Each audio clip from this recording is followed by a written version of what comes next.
Comment continuer à vivre après avoir perdu ses enfants? C'est la douloureuse question à laquelle Hasna Chtiwi tente de répondre à travers sa participation à cette manifestation au cœur de la capitale tunisienne à l'occasion de la Journée internationale des migrants.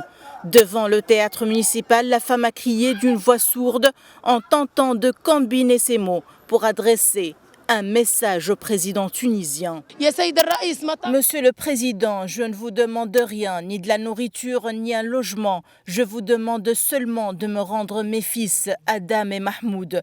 Je veux connaître le sort de mes enfants, qui sont avant tout des jeunes Tunisiens.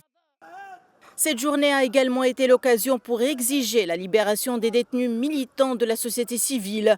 Le porte-parole du Forum économique et social a indiqué que les organisations de la société civile sont soumises à des campagnes continues de criminalisation et que la solidarité avec les migrants subsahariens est devenue en Tunisie une conspiration contre la sécurité de l'État.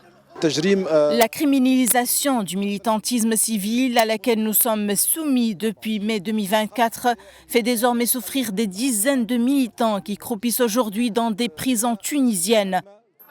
Dans un communiqué, 17 associations accusent les autorités tunisiennes d'entraver le processus d'enregistrement des demandes d'asile et de se retirer implicitement de la Convention de Genève. Des militants de la société civile ont confirmé que les migrants originaires des pays subsahariens en Tunisie vivent dans des conditions tragiques, oppressives et vulnérables.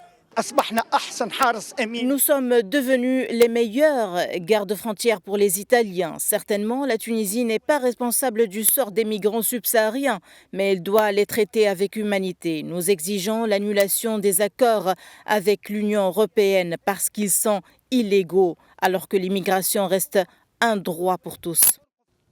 À cet égard, le porte-parole officiel de la Garde nationale a confirmé que la Tunisie n'était pas un gardien des frontières de l'Italie, mais qu'elle essayait seulement de protéger ses frontières, révélant d'un autre côté la baisse du nombre d'immigrés tunisiens arrivant sur les côtes européennes à 19 000 immigrés contre 95 000 immigrés l'année dernière.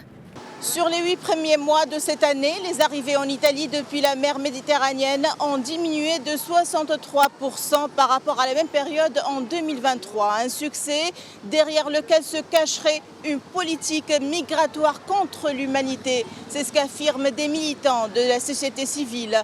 Depuis Tunis, Najwa Becha pour Médian.